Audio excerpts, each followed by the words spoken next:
Sige po. Sige po, tayo manalangin.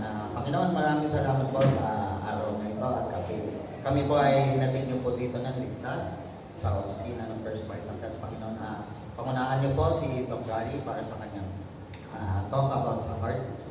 Maging kayo po ang kalakasan at katalinuhan na mangyayari po sa araw na ito at Panginoon, yung mga hindi pa po nakadako dito ay hinatid niyo po sila ng ligtas dito, Panginoon. Ito po ang aming samot dalangin sa pangalan ni Jesus. Amen. February na, no? Araw ng mga puso. Lahat naman may puso? Yes! Lahat naman tumitibok ang puso? Yes! Tingnan nyo nga yung katabi nyo sa kaliwat kanan kung tumitibok yung puso? Okay, so bago lahat, maraming salamat po sa Diyos. Great Vita morning po sa inyong lahat. Sino po dito yung mga guest po namin? Tasa ka ba yung guest? Wow, ayan po, no? So, taga saan po kayo, ma'am? Saan po? Taguig. Si ma'am na naka-black. Ma'am, taga saan po kayo? Marikina, wow. Ano tayo ngayon, no? Iba't ibang lugar. Sino po dito yung galing pa ng malayong lugar? Caloocan. Ayun. Bulacan. Ako po galing ng Laguna. Ayan, mas malapit ba o mas malayo? Okay. So ngayon, maganda yung topic natin. Napapanahon kasi ang February talaga ay Heart Month.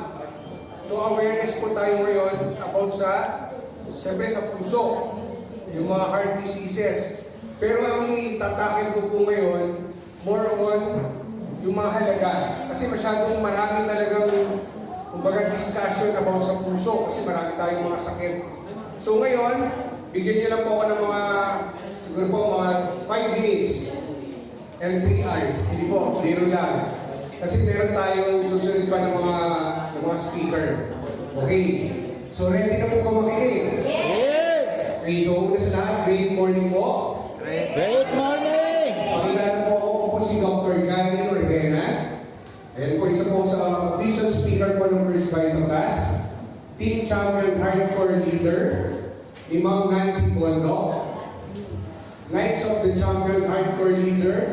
Ayan po ni Ma'am Shirley Guzman Vergara, ang ating Platinum Awardee ng First Vital Class. At ako po ang founder ng Good Vibes Team. Ayan.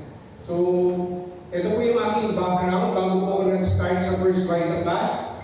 Bachelor of Science po ang natapos ko, major in Zoology. Ano po sa Tagalog yung Zoology? Dalubhasa sa ang bagay, kahayupan. Pangkahayupan. Hindi naman po, no? Dalubhasa sa mga animals na lang. Para ang bagay kasi ng pangkahayupan, di ba? Okay. University of the East Manila. Nagtapos po ka ng College of Medicine sa Virgen Milagrosa, University Foundation San Carlos City, Pangasinan. Nag-clerkship po ako sa Jose Reyes Memorial Medical Center at ako po ay natapos ng internship sa Air Force General Hospital.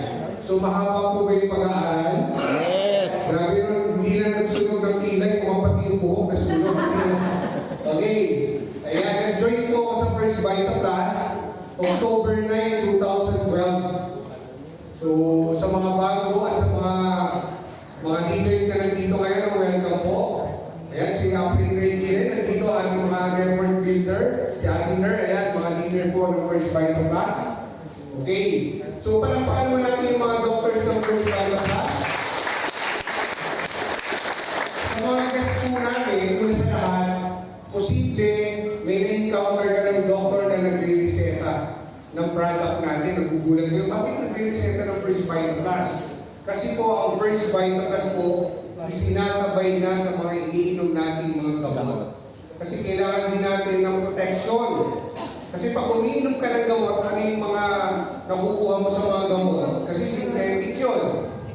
So kailangan mo ng protection, kaya kailangan mo ng gulay. Yes! Kaya ang First Vital Class, isasabay mo sa iyong mga gamot. Okay? Kaya yung mga doctors dito, unang-una dapat kami yung matakot. Kami dapat yung unang magduda.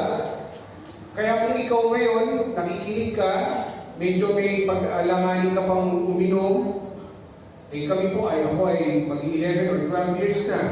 Si Apre Reggie, ayan, isa na rin sa mga kuya natin dito sa First Vital Plus.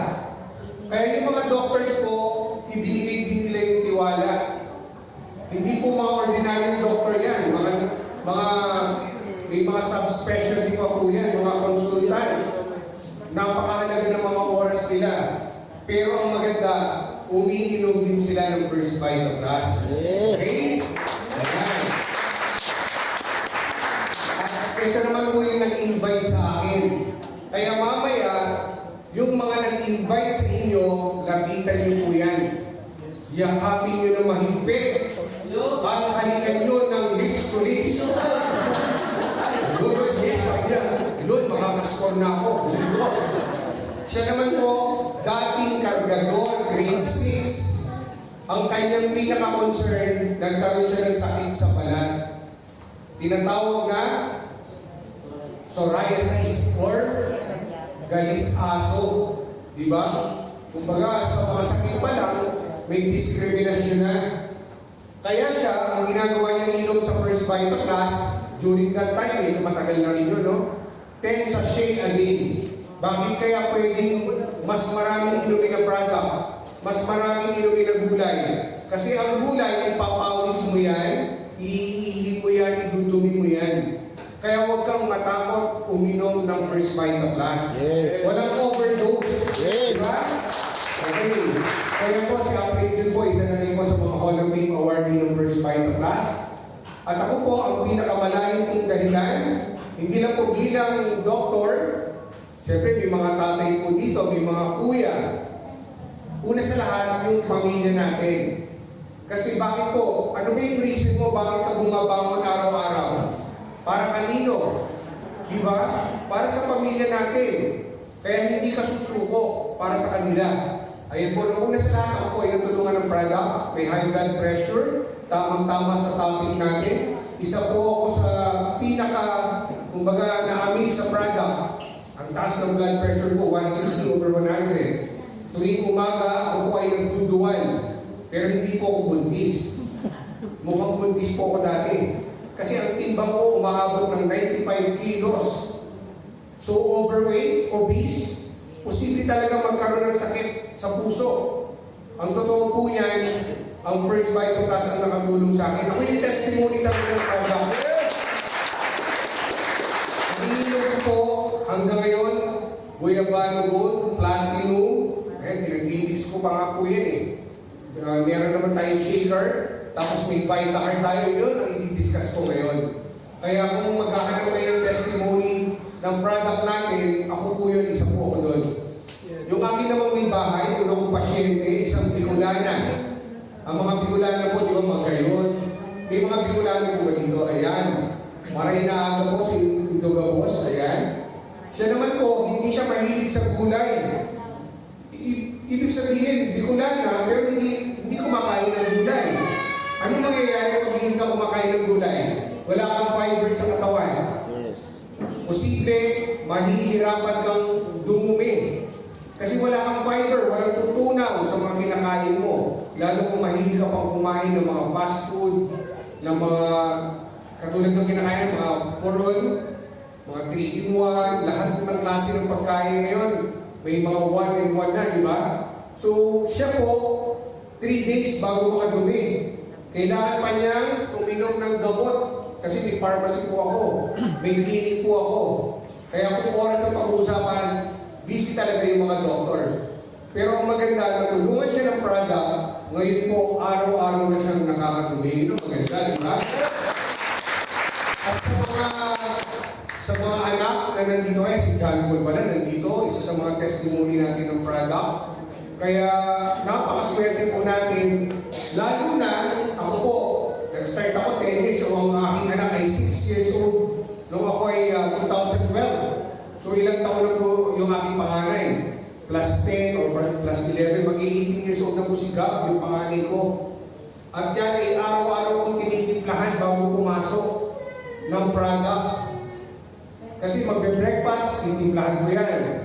Tapos sigurado naka-ready na rin yung kanyang capsule. Ano po yun? Yung blend of 5 power herbs yung dalawang anak ko. Kaya yung aming capsule na isang bottle, nauubos agad yun. Kasi nagkahati silang dalawa.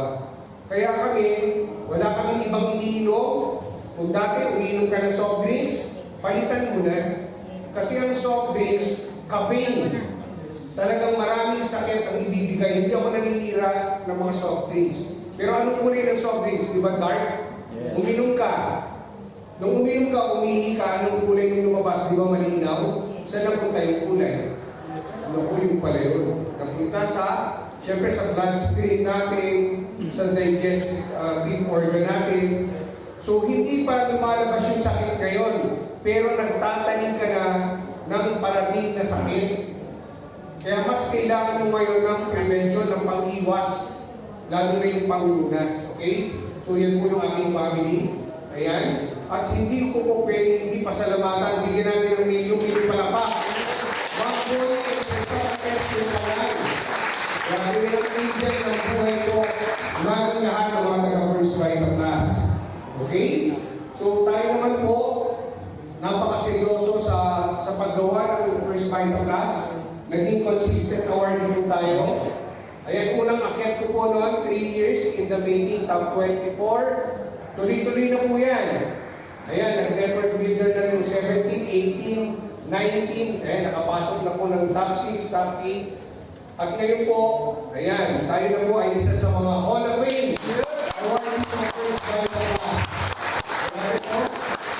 Noong 2023 po yan, noong last July. Kaya napakasarap isipin, no? Parang mga 10 years na po yun, pero grabe, hindi nagbabago yung ano ko po sa First Vital Class. At ngayon, ito yung tanong natin. Bakit sa panahon ngayon mas kailangan mag-ingat sa kalusugan? Taas ang kamay ng handang magkasakit. Ako, walang handa. Taas ang kamay ng maraming pambayad sa ospital. Wala pa rin.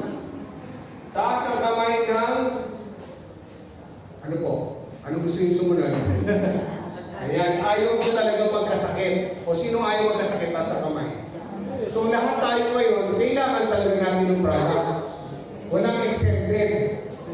Sino po dito ang hindi pa na-stress? Ako sabi niya, alien yan, no? Pag hindi pa na-stress. Okay? So ito talaga ngayon, marami pong na-stress noong pandemic. At posible, hindi lang physical stress, even mental stress. Yes. Kaya kung ikaw ngayon, nakakaranas ka ng maraming stress, okay lang po yun. Hindi ka nag-iisa. Di ba? Kailangan mo lang i-manage yung mga stress na dumarating. Unhealthy lifestyle. Sino po dito ang malakas manigarilyo? Walang aamin, no? Malakas uminom ng alak. Hindi umuwi ng walang aakay sa kanya. Grabe yun, no? Parang yun na sa alak. Sino po ang mahilig kumain ng masasarap? Lahat ng masarap, yun ang bawal. Oo, di ba? Ayan, no? Yung isang ito, lumangoy na. Di ba? Lumangoy na siya, oh. Akala niya may swimming pool. Di ba? Kaya kailangan mo talaga muna discipline. Ano ba? Ito po. Sa panahon natin ngayon, 95% ng mga sakit saan ang gagaling? Sa pinipili nating pagkain, toxic food ingredients, nutritional deficiencies, at yung inactivity, nawawalan ka ng physical exercise. Kailangan talagang pinapawisan, lalo bagong kain. Ang sarap matulog, di ba? Ang sarap maupo, pero mamaya nakahiga ka na. Pero ang totoo, dapat huwag ka muna basta maihiga pag bagong kain ka. Okay? Kailangan at least may movement ka muna. O tumayo ka muna at least mga 5 to 10 minutes. O agad, maghugas ka ng plato. Ako, ganun ang ginagawa ko. Naghuhugas muna ako ng mga plato para at least hindi agad ako makaupo. Ayan, ganito kasi magiging barkada mo. Ayan, anong konti ng katawan niya? Parang number 8, no? Ayan, ang barkada niya talaga, favorite niya yan. Kaya ito pa yung soda. Okay, so ngayon, bibigyan ko kayo ng ilan sa mga tips or ano ba yung meron Bakit ba ang First Vita Plus ay tumutulong lalo na ngayon ang Pilipinas ay isa sa mga matindi talaga pagdating sa sakit sa puso. At alam ba natin na ang puso natin kaya mag-pump ng blood 4 to 5 liters 24/7. Grabe no, nagbibigay ng sa bawat ating mga tuluyan sa lahat ng organs natin. Kaya napakalakas niya, yan ang pinakamalakas na muscle ng ating katawan. Hindi yung muscle lang dito, pero siya, importante, lagi siyang malakas. Di ba? Tapos yung mga coronary arteries, ayan, nakikita niyo po yan, kailangan yan, malakas din yan. Kasi pag yan hindi malakas, ano mangyayari? Pwede talagang pumutok, pwedeng bumigay. Kaya yung puso natin ay dapat ingatan. Di ba? Okay. So ngayon, about heart disease, ito po ay isa sa mga silent killer. Walang nakakaalam kung kailangan ka aatakihin sa puso. Yun na yung time na binigyan ka na ng sinyalis. Walang nakakaalam sa atin kung kailan tayo magkakaroon ng sakit sa puso o tatamaan tayo ng sakit sa puso. Okay. What is heart disease? Ayan. So ngayon, ang heart disease or cardiovascular disease, isang class of disease na nakakaapekto sa puso, ayan sa blood vessel, lalo na sa mga related process na tinatawag na atherosclerosis. Ayan, i-explain ko yan mamaya. Ano ba yung cardio? Di ba pag pupunta ka sa doktor, sa specialista sa puso, di ba ano nga hanapin mo?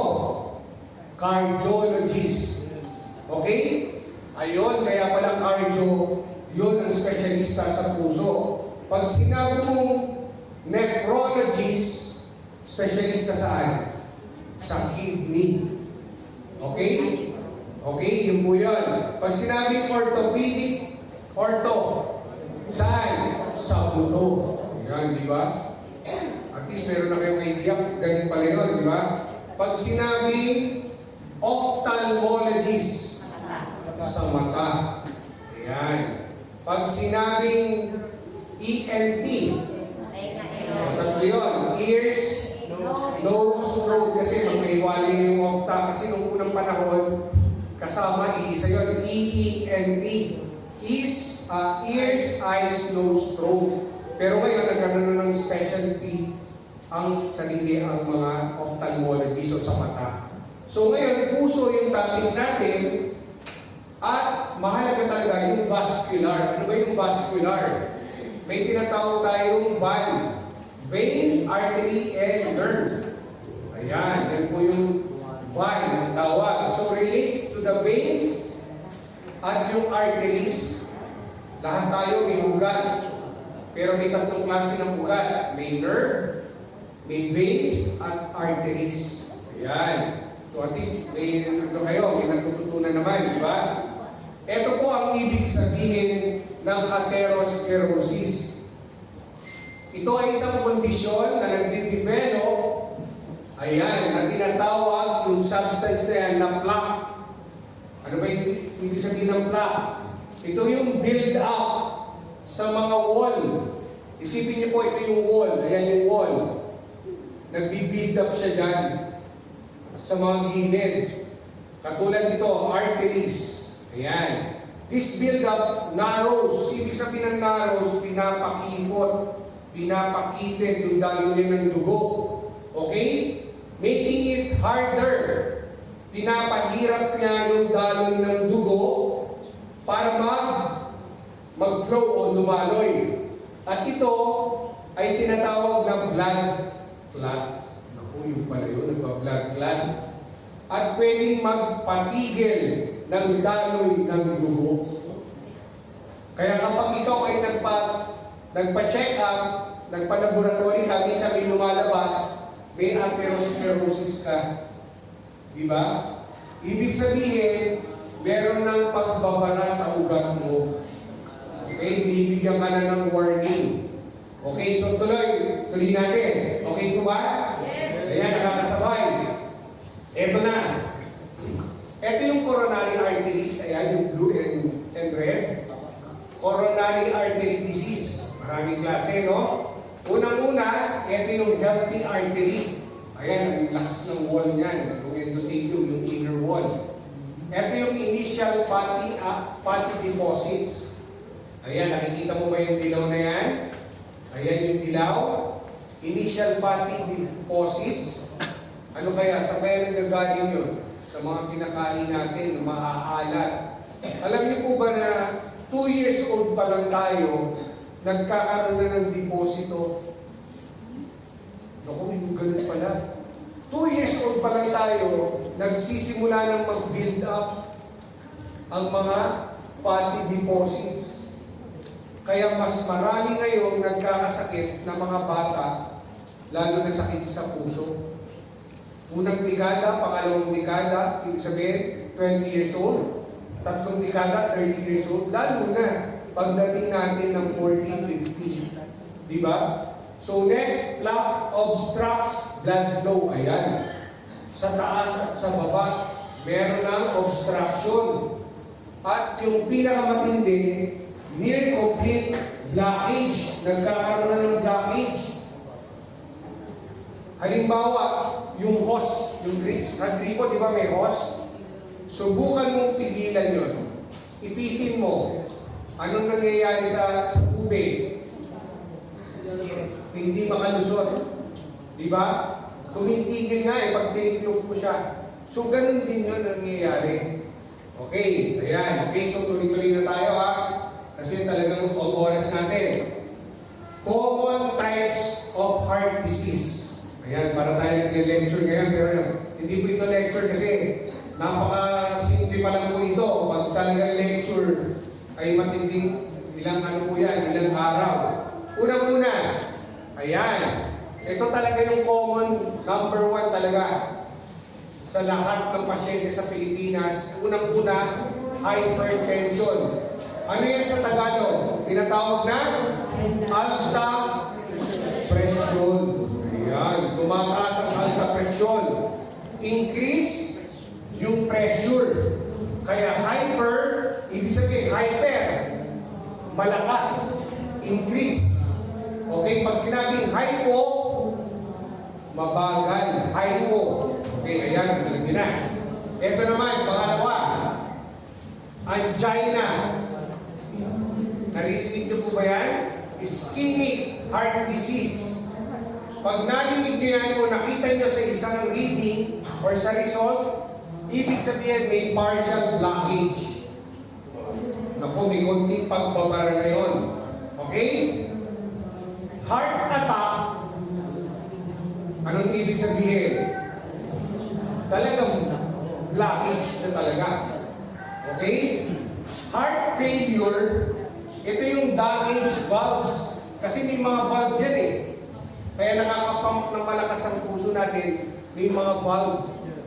Okay? Ang nangyari sa heart failure, nagkaroon ng damage, nagkaroon pa ng enlargement. Ibig sabihin ng enlargement, lumalaki ang puso. Anong tawag pag lumalaki?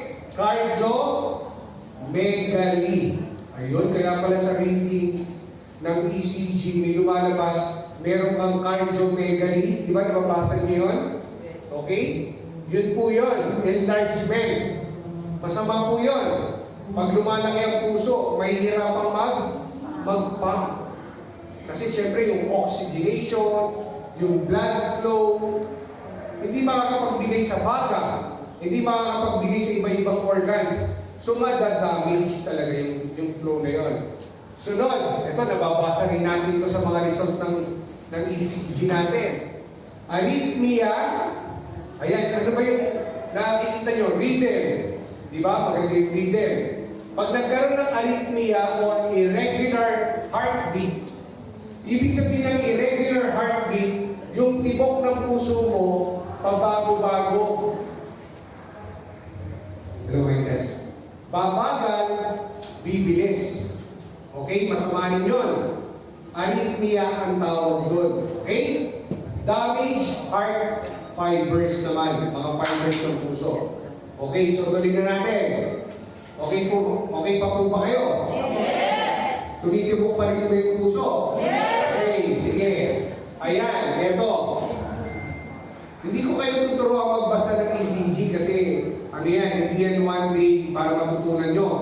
Pero pag nakita nyo yung ganito, ayan, pwede nyo picture yan para pag merong result ng ECG, comparison nyo na lang. Diba? Normal ang heartbeat niyan. Nakita nyo yan, oh.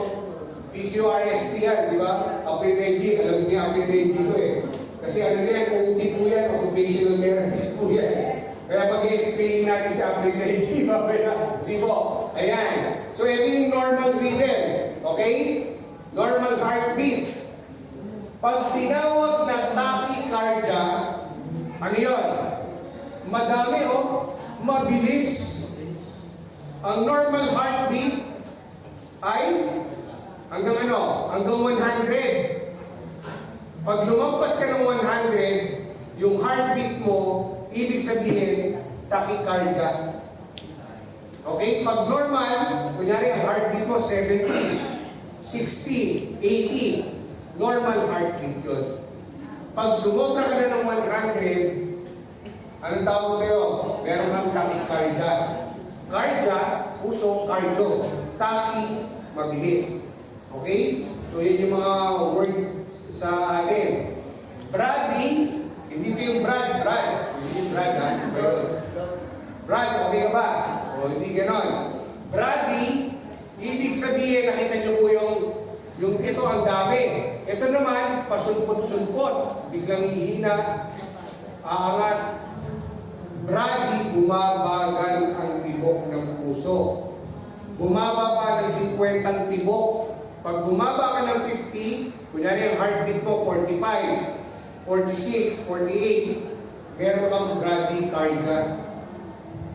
Okay, sino po ba dito ang nakapagpa-ECG na? Ayan. So alam natin, no? Narinig natin. Ito naman yung tinatawag natin irregular heartbeat. Ayan, no? Tingnan nyo po. May normal, biglang babagal, at biglang lalayo. Nakita niyo po? So napaka-importante po yan sa mga cardiologists. Malalaman na nila agad kung paano nila i-manage yung mga pasyente. Okay?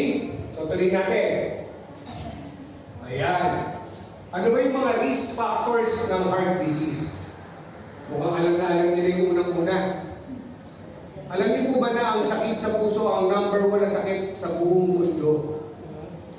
Grabe, no? 115 million kada araw ang nagkakaroon ng sakit sa puso. Ganun karami, no?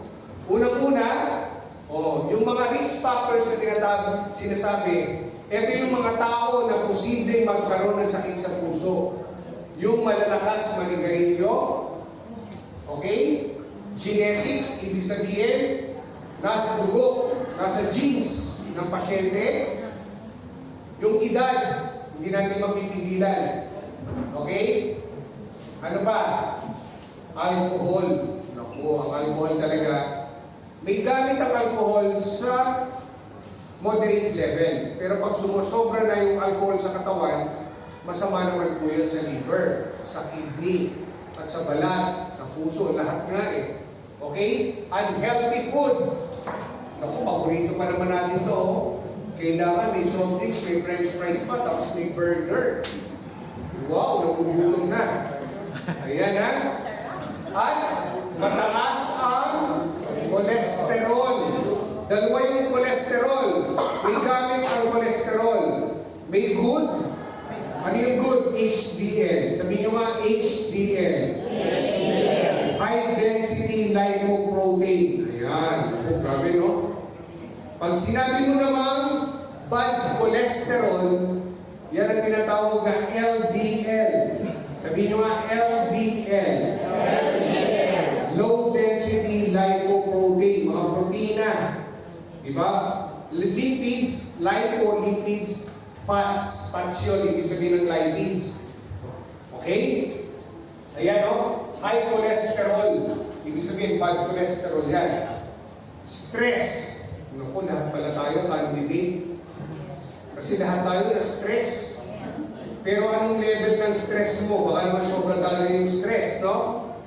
Kailan ba tayo na-stress? Pag wala? Pera. Oh, ganyan, para tayong choir.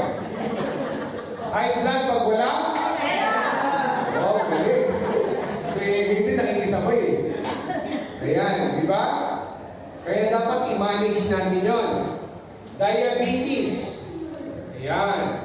Kapag ikaw ay may sakit sa puso, ang susunod, pag napabayaan, pwede kang tumaas ang blood glucose o blood sugar level mo. Obesity. Sobra ka sa timbang, kasi may height tayo requirements Sobra ka na sa timbang, sobra ka pa sapat sa katawan. Kaya dapat lagi tayong nagtitimbang. Sino po dito ang may weighing scale sa bahay? Dapat meron. Para alam mo yung range ng or yung BMI natin, yung basal metabolic natin index. Okay?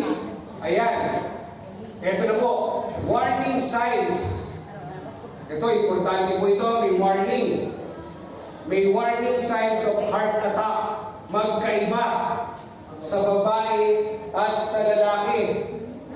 Nagsisimula po ang heart disease sa babae sa lalaki muna 45 years old. Sino po dito 45 years old lalaki? Pataas. Okay? Pag sa babae, 55 years old. Ayan na. Pag wala ka pang 55, alagaan mo na yung puso mo. Mag-exercise, lagi kang matulog sa na maaga, huwag na magpuyat. Okay? Ito po, sudden onset of symptoms. Ibig sabihin, bumibigla na siya. Unang-una, sudden cold sweat. Pinagpapawisan ka ng malamig. Ayan, isa na yan. Discomfort or tingling in the back, shoulder, arms, neck, or jaw. Nagkakaroon ng parang kumitintig. Nagtitingling sensation. Nagkakaroon ka ng chest pain or pressure. Kinakapos ka ng hininga, shortness of breath. At nagkakaroon ka ng nausea. Ano yung nausea? Parang ka naduduwal. Iba yung vomiting vomiting na nagsusuka ka na nun. Pag nauseated ka, parang kang naduduwal. Ang sama ng pakiramdam nun, no? Okay. Sa babae naman, extreme fatigue. Parang gusto mong matulog. Parang gusto mong magpahinga. Lightheadedness or dizziness. Nahihilo ka. Pinag-ibig sabihin. Tapos sumasakit ang iyong leeg, ang iyong baba, without chest pain. Kaya magkaiba, no? Upper back pain, sumasakit yung balikat mo. Kinakapos ka rin ang hininga. Merong chest pressure, para may pressure sa ano mo, pinakadagan. Ayan, nagsusuka na. Sa babae po ito, ha? Nauseated. Feeling of heartburn or indigestion, parang hindi ka natutunawan. Okay, parang ang sakit yung tiyan mo, hindi ka naman gutom. Hindi ka naman nagdudumi. Ayan, isa na po yan. Kaya pag sumakit ang tiyan, huwag babaliwalain. Posible. Baka meron kang nagkakaroon ka ng heart attack. Okay? Kailangan mag-ingat. Discomfort or tingling in one or both arms. Minsan, yung kamay mo nagmamanhid.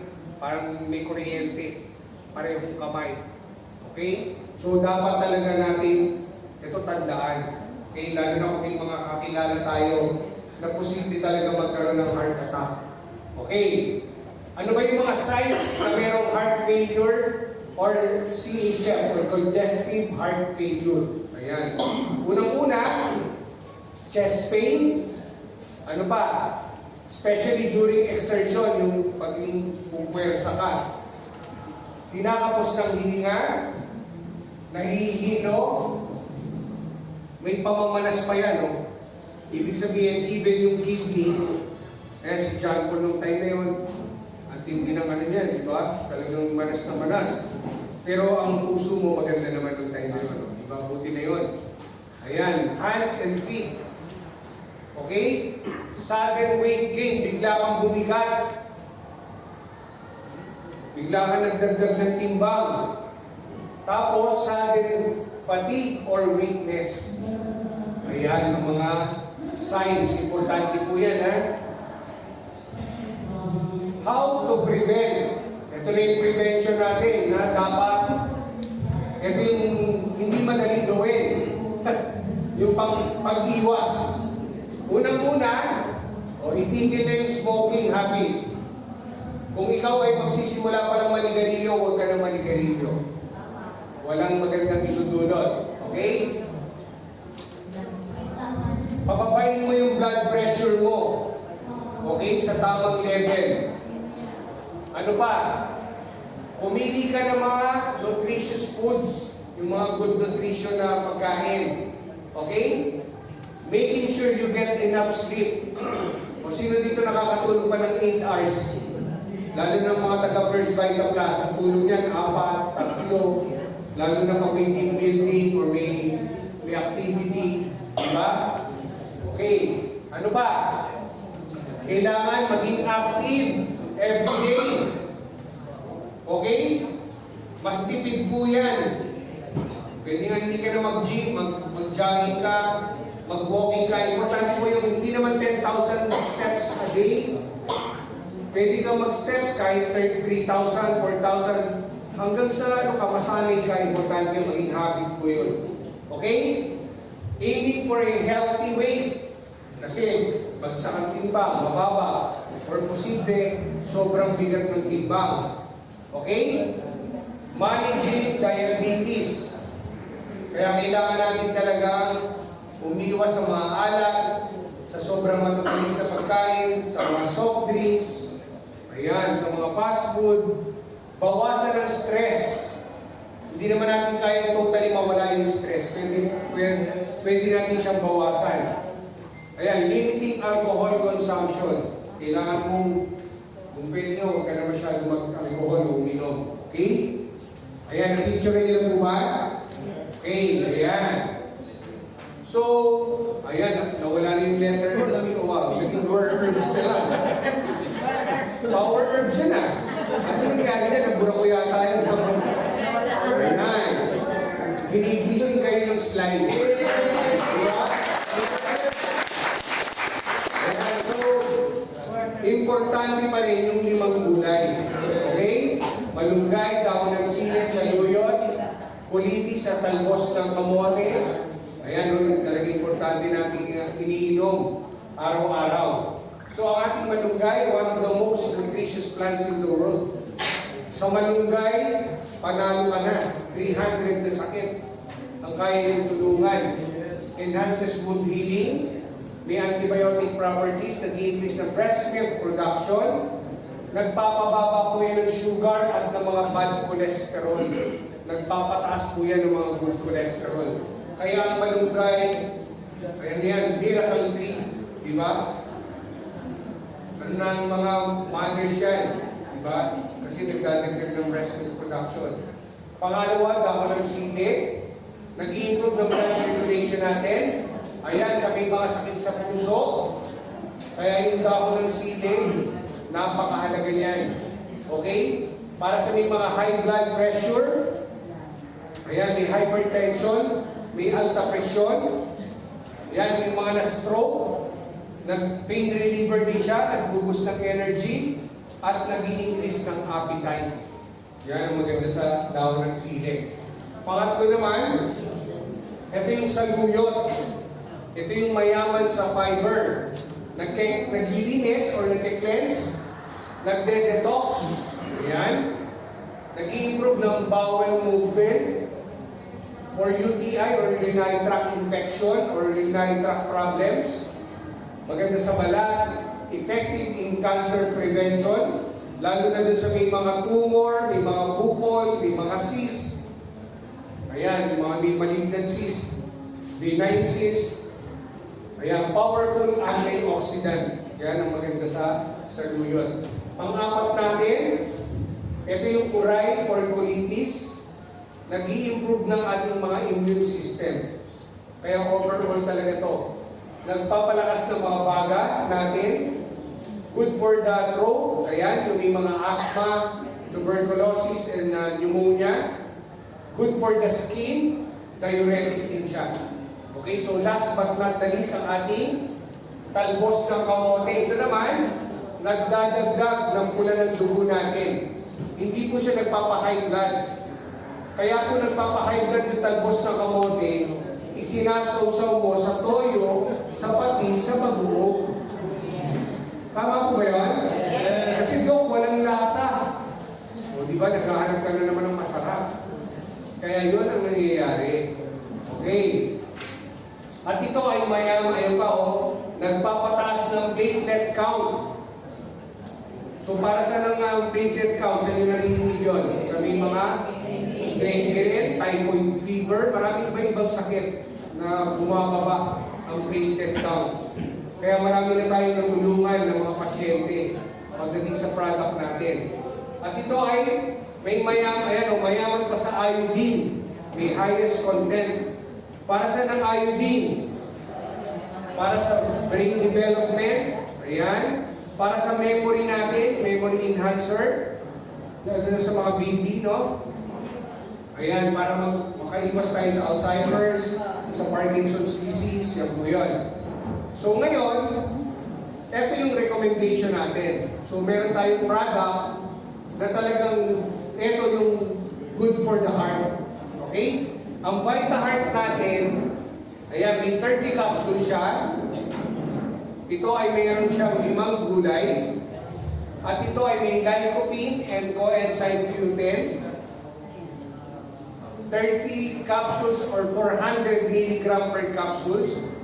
Ako po, umiinom ako nito kasama ng Kidney Pro. Ayan. Isang Kidney Pro, isang Vita Heart, tapos nag-shaker ako ng platinum na guyabano.